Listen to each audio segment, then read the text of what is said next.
दर्शकों, जेके अपडेट में आपका स्वागत है। मैं प्रशांत भारद्वाज। रूस और यूक्रेन के बीच जंग जारी है और जंग का आज 5वां दिन है। दोनों देशों के बीच समाधान का कोई रास्ता भी नजर नहीं आ रहा। इसी बीच यूक्रेन ने रूस के खिलाफ बड़ा कदम उठाते हुए इंटरनेशनल कोर्ट जाने का फैसला किया है। वहीं दूसरी ओर रूस के अपनी परमाणु आर्मी को अलर्ट करने के बाद पूरी दुनिया में आशंकाओं के बादल मंडराने लगे हैं। दुनिया में सबसे ज़्यादा परमाणु हथियारों के जखीरे वाले रूस की धमकी खौफनाक है।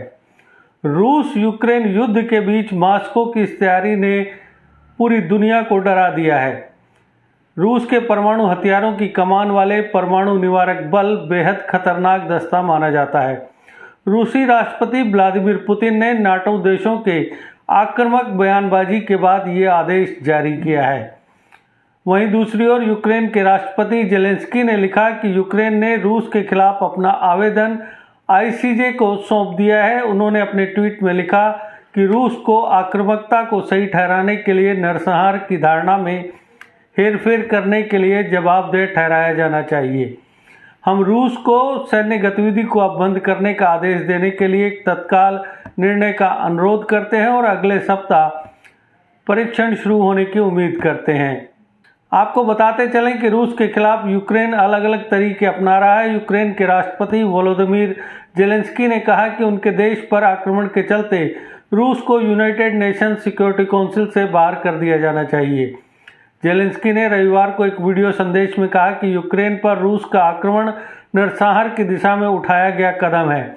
उन्होंने कहा, रूस ने बुराई का रास्ता चुना है और दुनिया को उसे यूनाइटेड नेशंस सिक्योरिटी काउंसिल से बाहर कर देना चाहिए। रूस यूनाइटेड नेशंस सिक्योरिटी काउंसिल के 5 परमानेंट मेंबर्स में से एक है, जिसके चलते उसके पास सभी प्रपोजल्स को वीटो करने की पावर है। जेलेंस्की ने कहा कि इंटरनेशनल वार क्राइम ट्रिब्यूनल को यूक्रेन के शहरों पर रूस के हमलों की जांच करनी चाहिए। उन्होंने रूसी आक्रमण को राज्य प्रायोजित आतंकवाद करार दिया। उन्होंने कहा, रूस के इन दावों को झूठा बताया कि वह आम आबादी वाले इलाकों को निशाना नहीं बना रहा है। रूस की सेना तेजी से यूक्रेन की राजधानी कीव पर हमला कर रही है। यह हमले का 5वां दिन है। यूक्रेन की सेना डटकर रूस का सामना कर रही है, लेकिन बताया जा रहा है कि उसके लिए यह बेहद मुश्किल दिन है।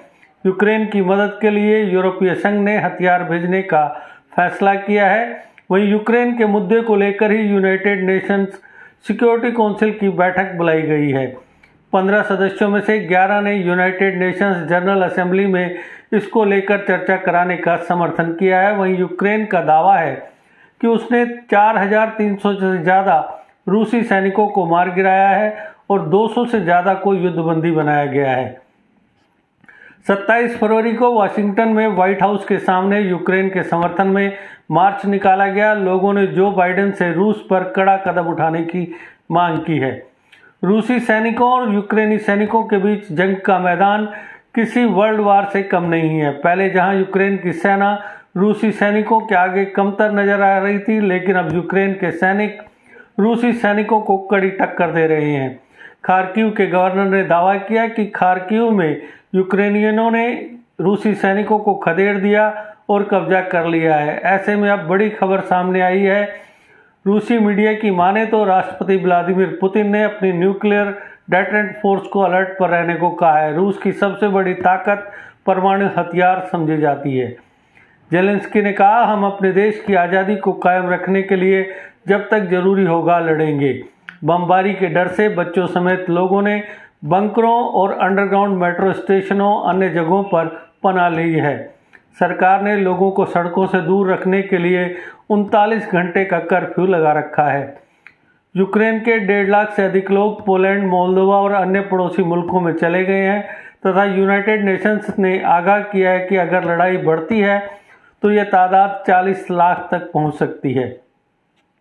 रूस के राष्ट्रपति व्लादिमीर पुतिन ने अपनी अंतिम योजनाओं का खुलासा नहीं किया है, लेकिन पश्चिमी देशों के अधिकारियों का मानना है कि वह यूक्रेन की सरकार को उखाड़ फेंकने और वहां अपनी पसंद की सरकार स्थापित करना चाहते हैं। अधिकारियों का कहना है कि पुतिन यूरोप के मैप को फिर से तैयार करने और रूस के प्रभाव को फिर से बढ़ाने के लिए प्रतिबद्ध हैं।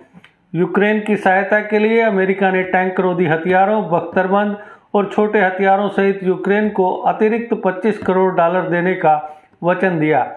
जर्मनी ने कहा कि वह यूक्रेन को मिसाइल और टैंक रोधी हथियार भेजेगा तथा रूसी विमानों के लिए अपने हवाई क्षेत्र को बंद कर देगा। अमेरिका, यूरोपीय संघ और ब्रिटेन ने चिन्हित किए गए रूसी बैंकों को स्विफ्ट ग्लोबल फाइनेंशियल सिस्टम से बैन करने पर सहमति जताई है। इस सिस्टम के जरिए दुनिया भर में 11,000 से अधिक बैंकों और अन्य फाइनेंशियल इंस्टीट्यूशन से पैसा ट्रांसफर होता है। अरबपति कारोबारी एलन मस्क ने कहा कि उनकी स्पेस एक्स कंपनी की स्टारलिंक उपग्रह इंटरनेट सेवा अब यूक्रेन में एक्टिव है। मस्क ने यूक्रेन के डिजिटल ट्रांसफॉर्मेशन मिनिस्टर के एक ट्वीट के जवाब में यह ऐलान किया।